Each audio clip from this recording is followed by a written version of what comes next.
Good morning, everybody. Welcome to this podcast. I'm just going to introduce myself and my colleagues here. So my name's Helen Hurst. I'm based in the UK. I'm a clinical academic and I work as a professor of nursing and a consultant nurse. We are doing a podcast this morning about shared decision making. So I'll just hand over to Rachael and Anna to introduce themselves. Good morning, I'm Rachael Walker. I'm an associate professor and nurse practitioner in New Zealand and really happy to be here on the Shared Decision Making podcast. Good morning, everyone. I'm Ana Figueiredo. I'm professor of nursing in Brazil and have been working with PD patients for a long time. Speak for yourself, Anna. Anyway, we are here today to have a conversation, really, about shared decision making. I think just to set the scene for everybody, we're all aware how important shared decision making is. We all should be familiar with the model of shared decision making. We all strive to achieve it. And I think so that we can get a conversation going, we're going to talk about shared decision making, particularly when we are with patients when they're making decisions about choices of modality, whether to have dialysis, what type of dialysis, or not to have dialysis. And I think we're all nurses. We work as professionals, as clinicians. So when I use the word clinician, I think, I'm referring to nurses, doctors, whoever that person is, sat with a patient and their family. So we bring our own preferences to the table. We bring the knowledge and information. So we hold all the cards, really, in a way that we've got that information. Obviously, the patients and families have their own preferences. So I think to start off with, we're going to talk about why it is important to follow a model of shared decision-making, particularly around modality selection. So, Rachael, do you want to go first? Yeah, so from my perspective, why it's important to have shared decision making is our job is to educate and inform patients and their families about decisions. We have a set of skills in order to do that. And what we need to do, why it's important is if we inform patients and educate them, then they can make a good decision in collaboration with us. If we don't do that and we don't have good decision making, then things go wrong generally. Patients don't get what they want, they're disappointed in the treatment, they have different expectations of what we're going to offer them. So by having shared decision making, we improve the patient journey. I don't think there is much more to add, but I think on myself, would I like someone to decide anything for me? Probably not.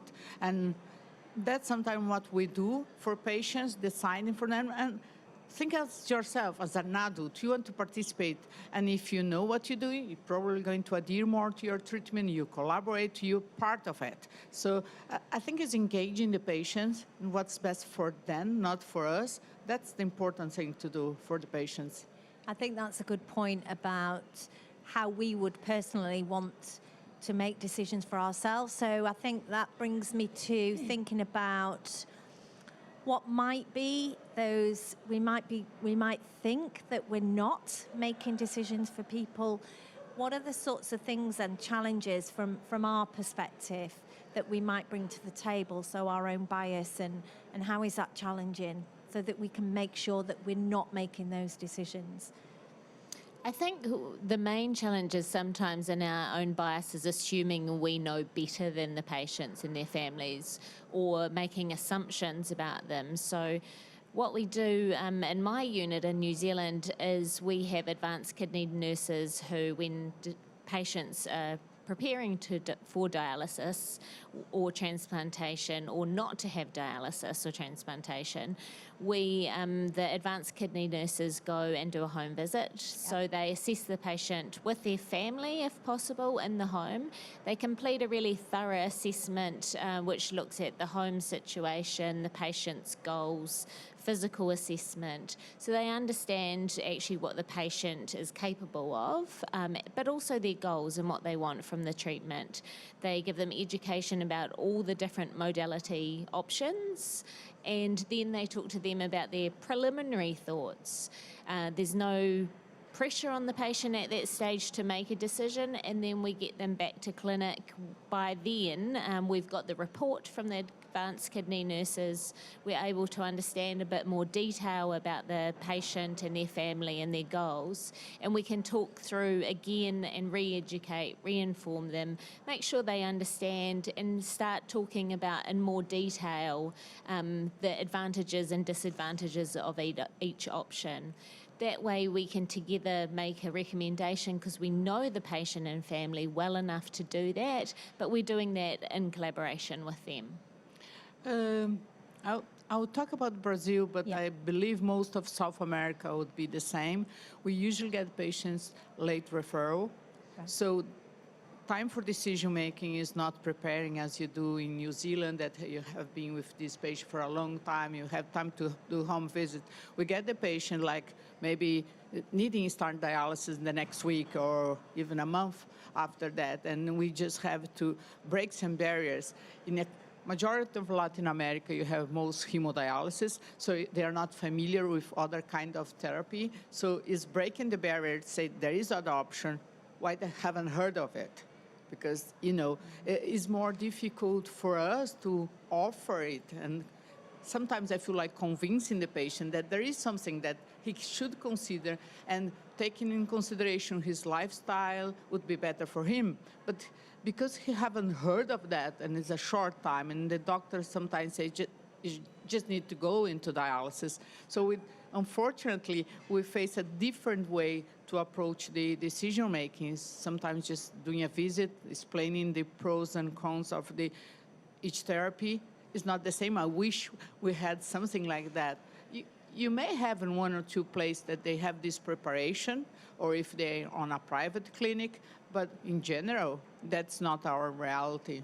Okay, so it's that what you've described may be the case in many other parts of the world, actually, that we don't have the luxury. We're very similar to New Zealand in the UK, that we do try to spend a lot of time in that decision making. It's not just a one-off conversation, it's the assessments, it's the preparation, checking that people understand. But obviously, when people arrive late in a referral, then it does make it more difficult. And I think, do you think there's challenges then that if somebody is a late referral, we do see that, we obviously do see that, and people sometimes end up starting dialysis in an acute way, often hemodialysis, going back then to do the shared decision making. Do you do that in New Zealand, Rachael? So for your, Yeah, so we still do get a large percentage of our patients who are late referrals, or what we sometimes deem crash landers, so they need to start acutely. And we try and work backwards, so we still will try and do an assessment of them. But it is more difficult, it is a barrier, particularly because we encourage home dialysis a lot more. Once patients are comfortable in the in-centre facility setting, it's much harder to show them different options. They feel quite safe there often with the nursing support. So it is a little bit more difficult to build that confidence, because once you know something, you're really familiar with it and you're in a happy place there. So that is definitely a barrier, but we still go through the process. And another good thing that we do often as often as we can is peer support. So we'll get patients to talk to other patients who've had a similar experience, so that they can understand it from the patient perspective. And the feedback from patients is that's really valuable. We do try to go and talk to the patient once they start hemodialysis, and trying to make an appointment, trying to show different modalities. But I believe the most successful case we have is when we get patients on PD that come in for a consultation, just, can you talk to this patient? We see the potential, we see the benefit for them to go on PD. Can you go there and see how your life is now, how different you can still work? And that seems to work much better than from when nurses or doctors are trying to talk about different modalities. So, and the case we have success usually was in this way: get patients to talk to patients without the bias of having peritonitis, or all these bad things patients hear about PD.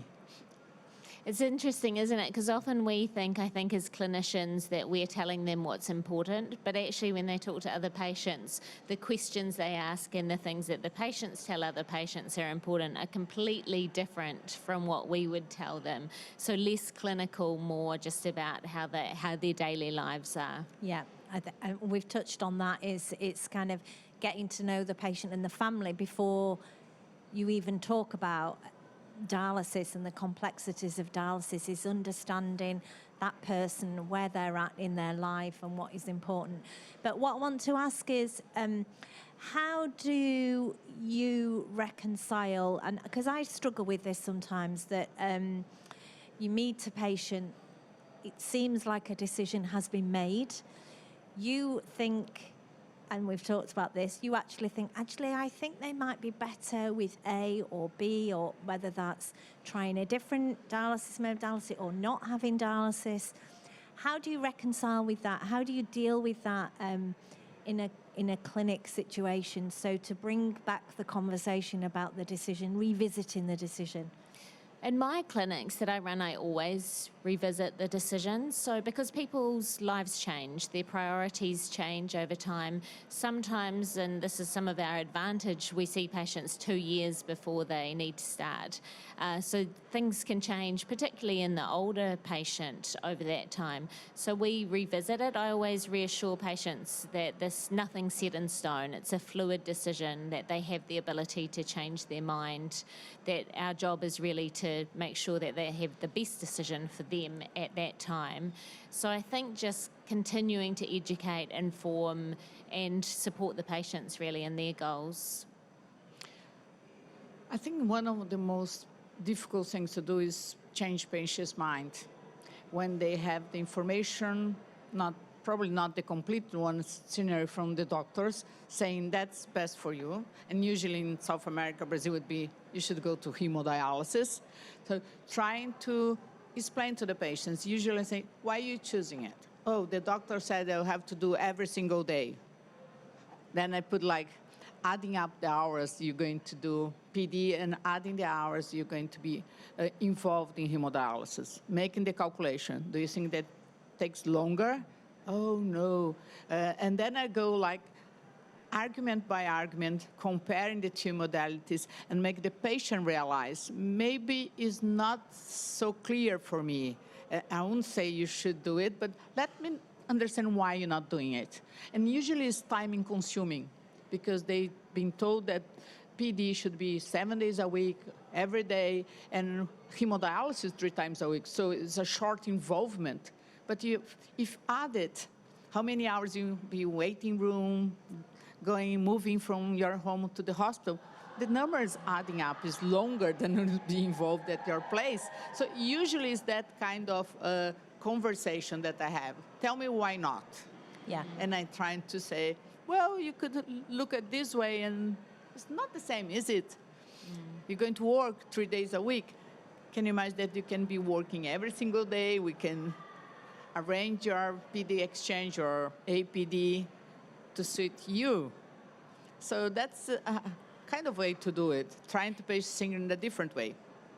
And I think, because one of the things as well to think about in all of this is, if we think of challenges and we think of equity and equitable access to information and education, some of the challenges we have often in the UK is language barriers, people from different backgrounds. And sometimes I do worry they're not getting the same equal access to that information and understanding. And what's been interesting here at the conference the last few days is, things like health literacy and all those things that we think would be a barrier, but is a barrier for understanding. So just how do you deal with the challenge? How do we tackle this inequity, which we know is out there, which could be language, it could be educational level, it could be lots of things, so that we can approach the shared decision making with the right tools so that we can ensure patients and families are getting all the information culturally appropriate or language appropriate? I think the key is to make sure that your education is individualised. So depends on the patient. So you may need a translator. Some people will, and we often ask people, how do you learn the best? Is it by watching? Is it by reading? And we have the ability then to tailor the information. So it might just be talking through treatments, or it might be that they have someone who has good literacy and they want to read every study that's been designed ever, or they might just want to watch videos to visually see. We use dummy mannequins as well sometimes so they can visually have practice with PD, for example. We'll take them into the dialysis unit. Again, talking to patients is a different way. So I think there's lots of different ways we can try and educate. As long as it's individualised for that person, then we just keep trying to do our best. And again, it's a fluid process, so we can change it as many times as we need to. That's a good point, because when you think about Europe, New Zealand, Australia, or other places where you have such a standard to put patients on PD, and that's why probably it strikes you we can put any patient here in PD if they want. We do assess them, but we don't take as a limitation. We see, if you don't have this kind of housing, how can you imagine it? How we can organize for you to do it? If you don't have potable water, maybe we have a gallon of water that you can wash your hands. So it's a different approach, I believe. It's trying to make sure how we can provide the conditions for these patients to have this therapy. Otherwise, it's not going to be an equitable decision, because if you don't have housing or if you can't learn, you stuck to hemodialysis. And that should not be the case. We should, as you said, individualize training things. But the important thing is, how can we help the patient make sure they can do the therapy they chose with the resource they have, even if they live in the mountains or in a shanty town, whatever. How can we make it happen for the patient, guaranteeing quality? Yeah, well, I think that those are our barriers, aren't they? We often put those barriers in place. I think that's not the patient's back. We see that as a barrier, or we assume that that's a barrier. And I think Rachael's point about individualised is absolutely critical. And we do have to think that the way that we provide the education and information is not the same for everybody, and everybody might need a slightly different approach. And people with learning disabilities or anything, we have to be able to adapt how we give that information and ensure that we know we have really delivered a shared decision-making process. I was just going to add that sometimes we think of them as barriers, but actually what they are is they're challenges for us to have workarounds. And if we stop thinking about them being barriers to particularly PD and start thinking about challenges, then we can overcome them. And that then provides solution for patients, rather than it's sometimes easy to say no because we see them as barriers, but actually we can often work around most things to get patients home. And I would say that in South America and Brazil, it's much easier to say no, because you have the literature supporting from the outsider, for the different backgrounds. They say, no, you need these standards. So if you don't have it here, it's no. But it's not this way. We can do it. We can have this chance and change things, even getting to help patients organize themselves. But the barrier is much easier to say, no, you can't do PD. You have to be on hemodialysis, or you can, And I think we have to accept sometimes that people will make decisions. We might in our head be thinking, I don't know if that's the right one, but that's okay. That's something we have to kind of just support people with and through. I think just to kind of wrap things up a little bit and try and get us to some key points, I think if there's some messages that we want to give to everybody about shared decision making and what you feel that you think is important, or anything that you want to share, I think I'll start with you, Anna, on that one. I think the most important is listen to the patient, trying to understand what's happening in his life at this moment. Thinking again on the late referral, is too much information. So you need to give them time to process the information given. So you cannot ask them for have a decision now. You have to provide information, listen. What their goals? They have family, they want to see the growth of the young lady or get their daughter married. What's the goal? So it needs some time to get to know the patient, but the important thing before you approaching is giving time and listen. What do you know so far? How I can help you to take decision? I think that's the important thing. When you don't have all these line that patients go for 1 year, 2 years, getting the information. If you have little time to do, just listen, trying to understand how you can provide some information to have a better decision making. Thanks, Anna. And I guess I completely agree with Anna.